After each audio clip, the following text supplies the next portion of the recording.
Louisiana, 1873. The wounds of the Civil War had barely begun to scar, and the fragile promise of Reconstruction hung in the air like a prayer whispered too softly to survive. Along the banks of the Red River, the small town of Colfax simmered beneath an uneasy sun, each day thick with tension, each night heavy with the threat of returning darkness. In this uneasy landscape stood Isaac Turner, a 32-year-old freedman and community guard whose calm voice and unshakable faith had become a quiet anchor for his people. He walked each morning across the patchy grass before the parish courthouse, a simple wooden building destined to become a battlefield that would stain the ground with history. The political crisis had torn Louisiana into splintered loyalties. The contested election for governor had split white men into factions, and many saw black political power as an unforgivable trespass. Ex-Confederates whispered of taking back their world,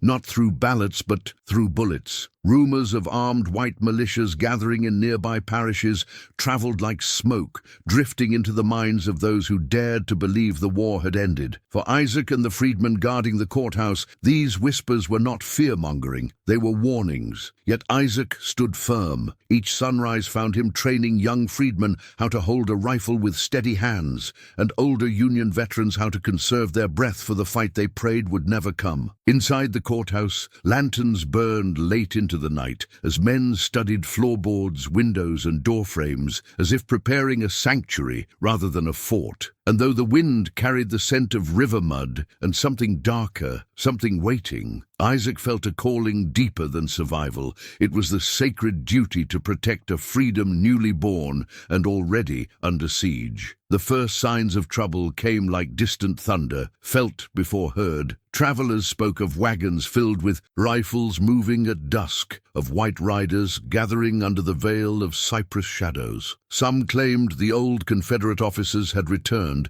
not in uniform, but with the same iron conviction that black liberty was a mistake to be corrected. Isaac listened to these accounts with a silent patience, storing each detail the way a soldier stores ammunition. At night, as he walked the courthouse grounds, the creak of the wooden porch and the soft clatter of loose shutters felt like warnings, carried by the building itself. Still, he refused to let fear determine the shape of their days. At dawn, he gathered the men, farmers, laborers, fathers, brothers, and distributed worn rifles that smelled of oil and old battles. The men stood in the warm Louisiana morning, sweat already gathering at their temples as they listened to Isaac's steady voice. "We are not seeking war," he told them, "but we will not surrender the future we were promised." His words settled over them like a mantle, not loud, not fiery, but anchored in something deeper, the conviction that dignity was a right worth guarding even against impossible odds. That evening the sky burned in copper tones as the sun lowered, casting long shadows across the field. Isaac noticed 3 riders on the ridge beyond the road, their figures still as carved stone. They made no move toward town, spoke no threat, raised no weapon. They only watched. The silence between them and the courthouse felt thick, enough to touch. A chill crawled along Isaac's spine, not from fear, but recognition. These were scouts, men measuring not the land, but the resolve of those who stood upon it. As twilight fell, Isaac tightened his grip on the rifle and breathed in deeply, sensing that the storm approaching would not pass quietly. The next morning rose thick with humidity, the kind that made the air feel swollen and alive, as though nature itself sensed the tightening noose around Colfax. Isaac stood on the courthouse steps, scanning the road that led toward the plantations, where white militias were rumored to be drilling with renewed boldness. The sky was a pale, washed-out blue, and the sun hung low like a tired lantern. As the freedmen gathered, their faces pinched with worry, Isaac spoke in a voice both steady and solemn. He reminded them that freedom, newly granted and barely understood, was always fragile. "This place," he said, tapping the wooden railing beside him, "is more than a building. It is a promise. with walls. Even as he spoke, he felt the strange stillness of the earth beneath his boots, as though the soil itself held its breath in anticipation of the violence edging ever closer. That afternoon, the freedmen fortified the courthouse with a quiet determination that blurred the line between preparation and prayer. Inside, the light from kerosene lamps cast trembling halos across the floorboards, illuminating the battered rifles and the few boxes of ammunition stacked like precious relics. Elder veterans moved through the room with stoic precision, instructing younger men on how to steady their firing stance, how to conserve powder, how to breathe through panic. Outside, Isaac traced the perimeter with sharp eyes, noting every weak corner, every break in the fence, every path by which an enemy might approach. The scent of pine sap mixed with dust in the warm air, and every hammer strike, every shifting footstep, echoed like a heartbeat inside the frail defense they were building. Even the river seemed to murmur restlessly, carrying whispers downstream that something terrible was taking shape just beyond their sight. As dusk approached, the sky deepened into shades of amber and violet, and a warm wind brushed through the town like a warning too gentle for its message. That was when Isaac saw them again. 5 riders now, farther off than before, but unmistakable in their posture, their silence, their unwavering gaze fixed upon the courthouse. This time they rode slowly along the ridge, their figures etched sharply against the fading light, moving with a confidence that bordered on arrogance. It was not merely reconnaissance, it was a declaration, a promise of return. Their presence stretched the air thin, making each breath feel deliberate and heavy, like drawing air through cloth. Isaac felt something tighten in his chest, not fear, but the sobering certainty that these men believed themselves instruments of destiny, chosen to erase what Reconstruction had dared to create. As the riders melted into the dying light, Isaac remained still, letting the quiet swallow him, and knew that the coming days would carve themselves into history with fire and blood. By the 3rd day, Colfax felt caught in a strange, trembling quiet, a silence that did not soothe but warned, like the stillness before a hurricane tears open the sky. Families moved quickly through the dusty streets, carrying buckets of water, sacks of cornmeal, and whispered prayers, all while pretending not to glance over their shoulders. Mothers tightened their grip on their children's hands, fathers lingered longer at doorways before stepping outside, and elders sat on porches with eyes fixed on horizons that seemed to darken a little earlier each evening. Isaac walked among his people with a measured calm, though inside he felt a spreading heat of urgency. Each conversation he had, each frightened question, each trembling worry, deepened his understanding that the courthouse had become more than a building. It was the final symbol of black self-governance in the parish, the last fragile bastion that held back the old world clawing to return, and he felt the weight of it pressing on his shoulders like a mantle no man had asked for, yet he could not refuse. Inside the courthouse, the men continued fortifying the structure with whatever they could gather. Overturned desks as barricades, planks nailed across windows, flour sacks stacked as makeshift bulwarks. The air inside was thick with dust kicked up by constant motion, and the heat from the lamps made sweat bead on foreheads and soak into shirts. The soundscape was a steady rhythm of hammering, scraping wood, whispered instructions, and the creak of old boards straining under new tension. Isaac walked through the halls slowly, observing each corner, offering a word of guidance here, a nod of approval there. He paused at the north window, where a young freedman named Elijah was struggling to steady his rifle. The boy's hands trembled, not from lack of courage, but from the crushing reality that he might soon need to use the weapon. Isaac placed a hand on his shoulder and said softly, "Courage is learning to steady what fear tries to shake." Elijah looked at him with wide, earnest eyes, and in that moment Isaac felt the painful truth. These were men who had been freed from chains, but not from danger, men who were learning to build a new world while still dodging bullets from the old one. As night approached, a heavy storm rolled in from the west, its low rumble vibrating through the wooden walls like a warning from the heavens. Lightning cracked across the sky, illuminating the courthouse interior with sudden, ghostly flashes. The freedmen looked up as each boom echoed, instinctively imagining gunfire in every roll of thunder. Outside, the rain began to fall in thick sheets, turning the dirt road into dark, glistening mud. Isaac stepped onto the porch,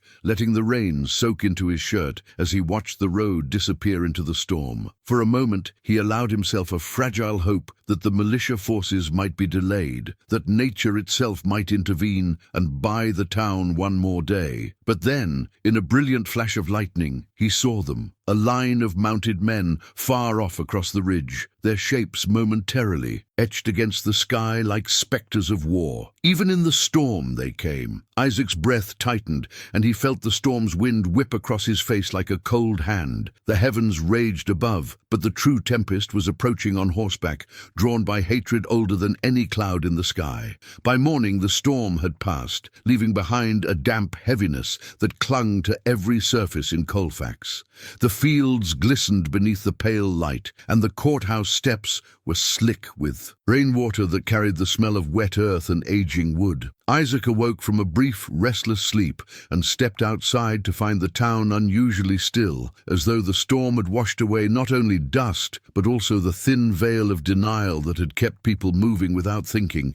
Women stood at doorways with folded arms, their faces drawn with sleepless worry. Men gathered in tight clusters, speaking in hushed, urgent tones. The scent of boiled coffee drifted through the moisture-heavy air, but even that familiar comfort felt muted, swallowed by an atmosphere too tense to soften. Isaac sensed the shift immediately. Fear was no longer a whisper buried beneath hope. It had risen to the surface, raw and undeniable. Inside the courthouse, the air felt different as well, thicker, charged, waiting. The freedmen had slept in short shifts, rifles resting across their knees, breaths shallow and interrupted. The walls held the restless energy of men who knew. The world outside was narrowing like a tightening fist. Isaac moved among them, offering quiet reassurance. He paused near the southern door, where Daniel Reed, a veteran who had fought with the Union, sat polishing his old Springfield rifle with careful, reverent movements. His eyes were steady, but his jaw was clenched tight. "They're coming soon," Daniel murmured without looking up. Isaac nodded. No need to ask how he knew. Some truths arrive not as information, but as instinct, carried in the bones of men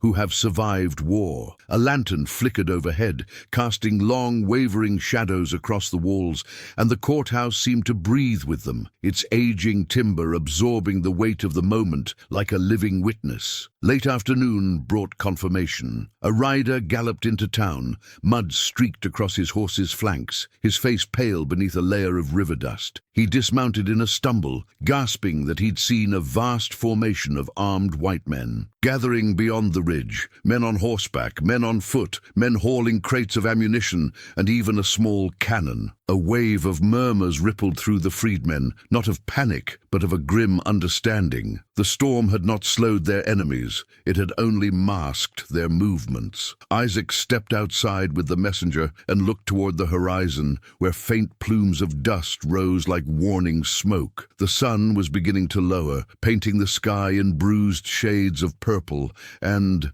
gold, and the river reflected the colors as though the heavens themselves were bleeding. Isaac rested a hand on the porch rail and let the truth settle deep inside him. The battle was no longer approaching. It had arrived, and the defenders of Colfax, outnumbered, underarmed but unbroken, would soon be asked to stand not just for themselves, but for every freedman who had ever dared to believe in the fragile miracle of freedom. By sunrise the next day, Colfax had transformed from a frightened town into a waiting battlefield. The roads leading into the parish were unnervingly empty, as though the land itself had withdrawn from what was coming. Isaac stood on the courthouse steps, watching a thin mist rise from the damp ground, curling around the wooden posts like pale fingers. The air carried an eerie stillness, no wagon wheels clattering, no cattle lowing in distant pastures, only the faint hum of insects beginning their morning chorus, oblivious to to the human, storm gathering just beyond the tree line. As the freedmen joined him one by one, their faces drawn but resolute, Isaac felt the weight of this moment settle over them like a mantle. He knew many were not soldiers by nature. They were farmers, laborers, husbands, sons. Yet now they stood ready to defend a right so new it had not yet taken root. And still,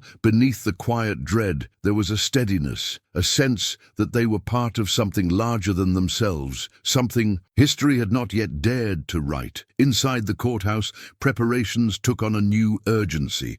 Ammunition was counted and recounted, positions were assigned with sober precision, and the final nails were driven into the makeshift barricades with hands that trembled not from fear, but from the knowledge that these thin defenses were all that stood between life and annihilation. The floors creaked under the weight of men pacing with nervous energy, their boots leaving faint tracks in the dust. The scent of lamp oil mixed with the musk of sweat and damp wood, forming an oppressive heaviness that clung to every corner. Isaac walked through the rooms like a shepherd through a threatened flock, offering calm where panic threatened to bloom. At one window, he found Jacob Hill, barely 20, with eyes too young for the terror gathering outside, staring out at the tree line. "Do you think they'll come today?" Jacob whispered. Isaac rested a hand on his shoulder and answered, "Not with certainty, but with truth. They will come when hatred tells them to, and we will stand when freedom tells us to." As midday heat rolled in, the world seemed to tighten. The sky whitened with the sharp light of early spring, and a hot wind swept across the fields,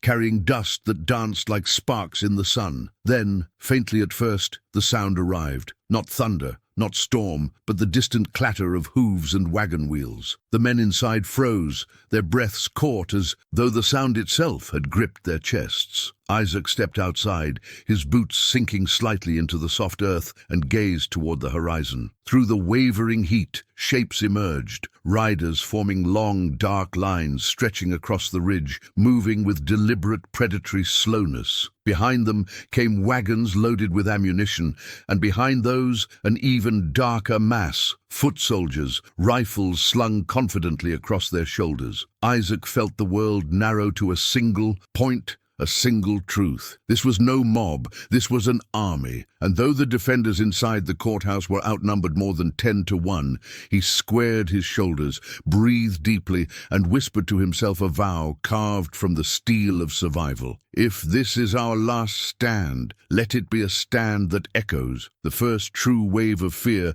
struck not with gunfire, but with sound, a deep, rolling murmur from the ridge, like the growl of some massive creature stirring awake. The men inside the courthouse stiffened as the noise grew louder, shaping itself into the unmistakable rhythm of coordinated movement. Isaac stepped out onto the porch, the boards bending slightly beneath his weight, and watched as the white militia descended the slope in a steady, disciplined line. Sunlight glinted off their rifle barrels, turning the advancing force into a river of metal and intent. Dust rose behind the riders in thick clouds, blurring the edges of their formation but not the magnitude of their numbers. Isaac's breath slowed as he counted, dozens at first, then scores, then hundreds, until the sheer scale of what approached stretched the limits of comprehension. Yet even as dread coiled within his chest, a strange clarity settled over him.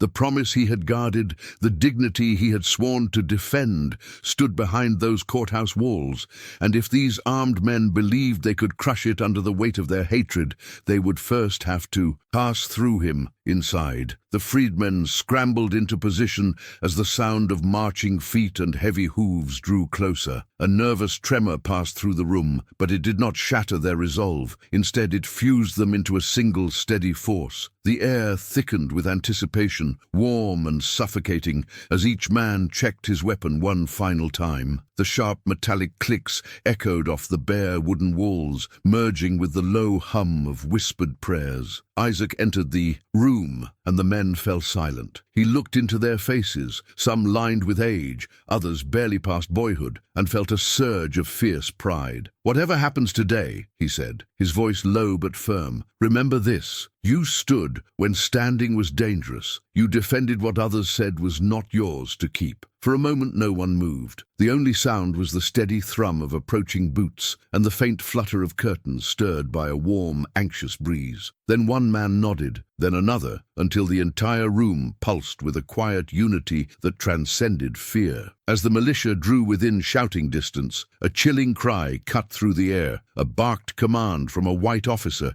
sharp and merciless. The line of enemy rifles lifted in unison, sunlight flashing along their barrels like lightning. Isaac felt the world contract into a single decisive instant. "Positions!" he called, his voice ringing through the courthouse. Men dove behind barricades of overturned desks and stacked lumber, bracing themselves against the windows. The dust outside swirled in small vortexes, as though the earth itself recoiled from what was about to break loose. Then came the moment that split history open. A single rifle crack from the ridge, sharp and jagged as tearing cloth. The bullet smacked into the courthouse wall with a splintering thud, sending shards of wood flying. It was the first shot, the one that dissolved the last fragile barrier between tension and war. And as the echo rolled across the fields, Isaac whispered a final prayer under his breath, not for survival, but for the strength to meet the storm with dignity unbroken. The world erupted in an instant. After the first crack of gunfire,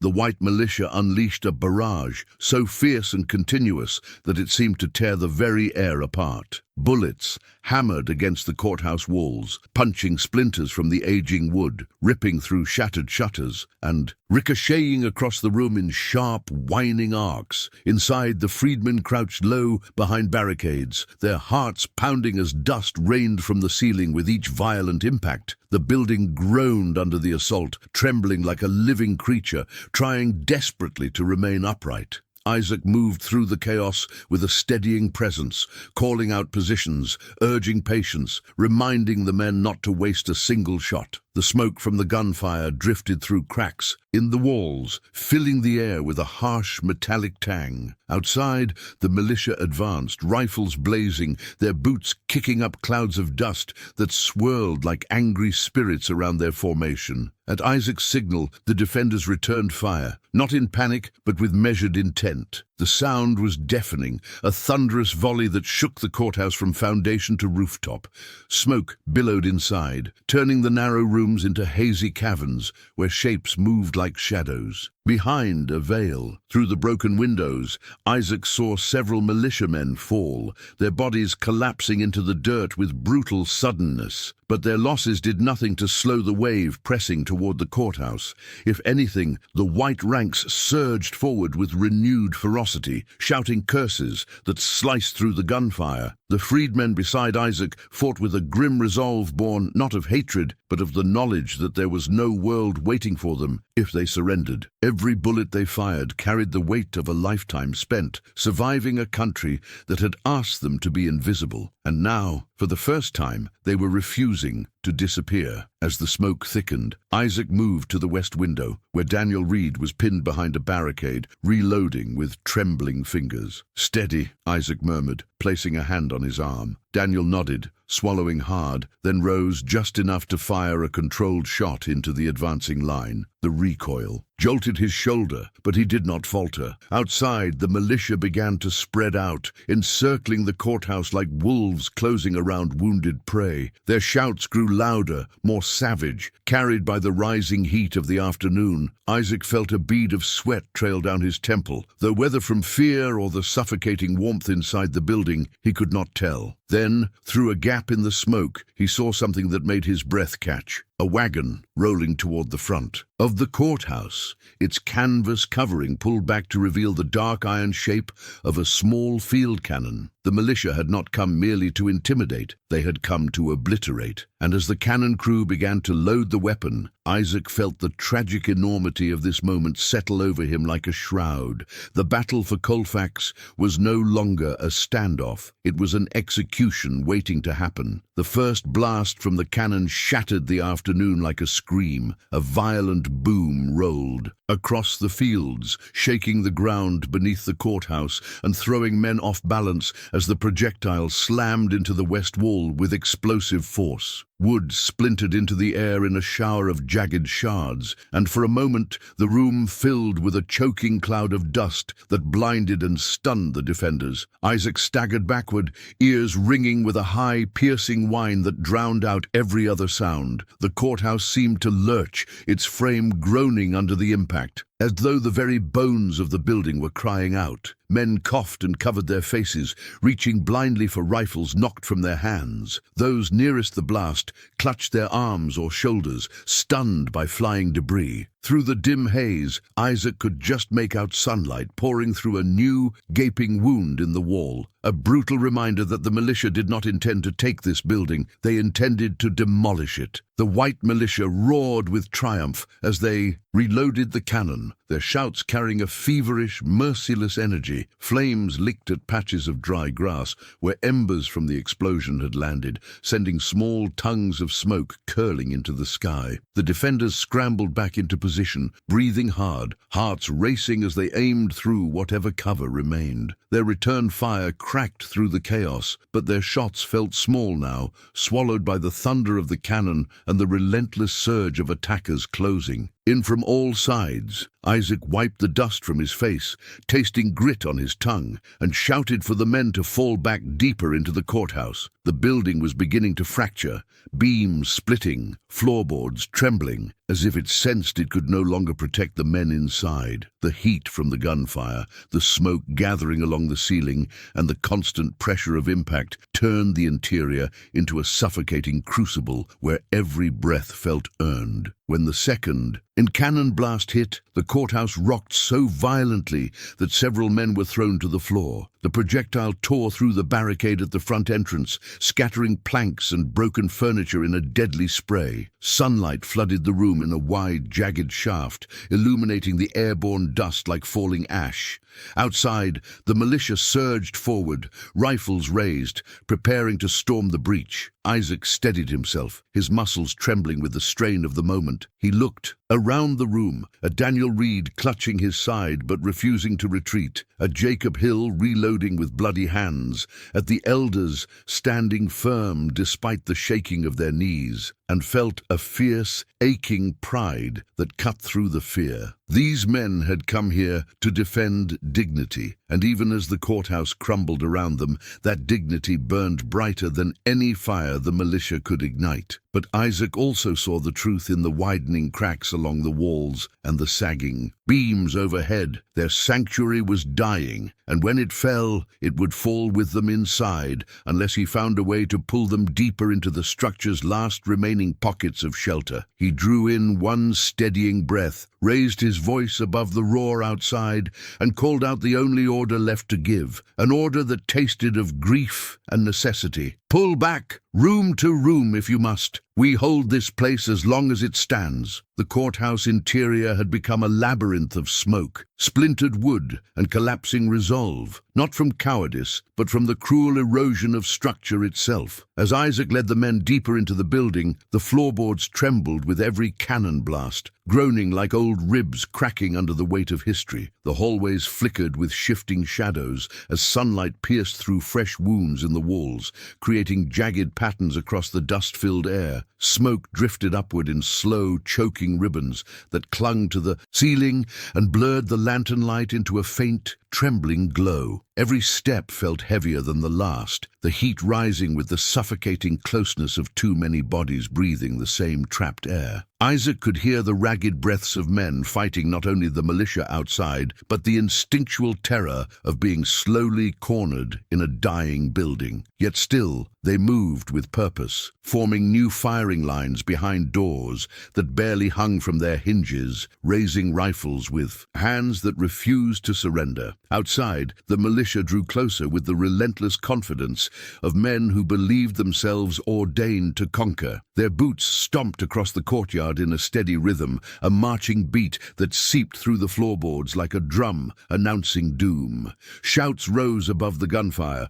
orders barked with cruel precision, commands to flush them out, to finish the job. Isaac pressed his back against the hallway wall and peered through a crack where a panel had splintered. He saw white-clad men arranging themselves around the building, some gathering torches, others rolling barrels of kerosene toward the foundation. His heart constricted at the sight. The militia's plan had shifted. They no longer aimed to breach the courthouse. They meant to burn it, burn the structure, burn the men inside, burn the story of black resistance from the face of Louisiana soil. The realization sank like a stone in Isaac's chest, heavy and cold. Fire was not a weapon that could be fought with rifles. Fire devoured even the bravest defenders. Inside, the freedmen sensed the change as the smell of kerosene seeped through the broken windows, sharp, oily, unmistakable. Panic flickered in their eyes, but Isaac refused to let it spread.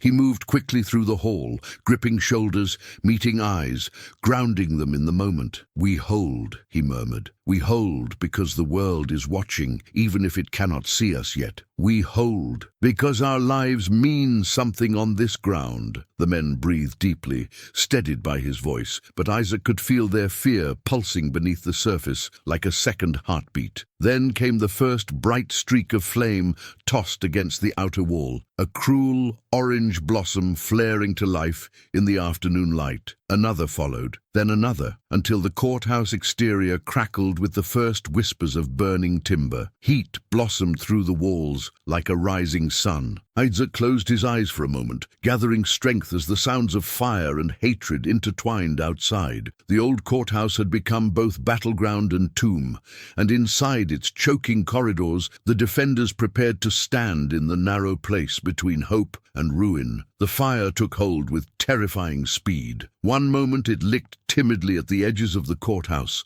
The next it roared upward in hungry waves, climbing the outer walls like a living creature awakened to purpose. The heat pressed inward, forcing its way through cracks in the timber, radiating across the floorboards until every breath inside felt blistered. Smoke seeped through the walls in thick, dark plumes, curling along the ceiling before dropping in choking veils over the defenders. Isaac wiped sweat and soot from his brow, his lungs fighting for clean air that no longer existed. The courthouse, once a refuge, then a fortress, had become a furnace. Flames crackled with a sinister rhythm, snapping wood into charred fragments that fell like burning petals across the floor. The entire building trembled, its timbers groaning under the strain, and Isaac knew the structure was beginning to surrender to the fire's weight. But the men inside stood their ground, coughing, squinting through the smoke, gripping their rifles with a determination forged in a lifetime of surviving the impossible. Outside, the militia shouted with brutal exhilaration, their voices rising above the crackle of flames. Isaac could hear their taunts,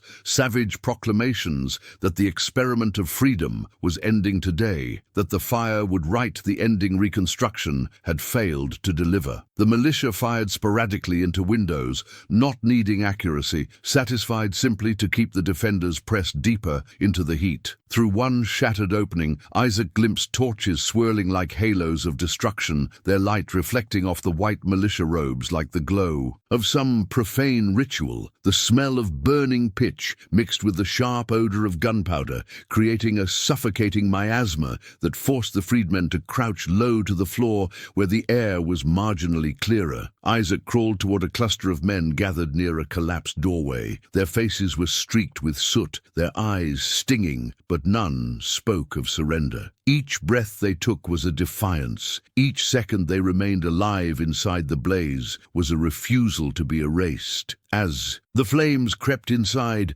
illuminating the smoke with an eerie orange glow, the freedmen retreated into the central chamber of the courthouse, a room with thick beams and fewer windows, the last remaining heart of the dying structure. Isaac helped Daniel Reed limp toward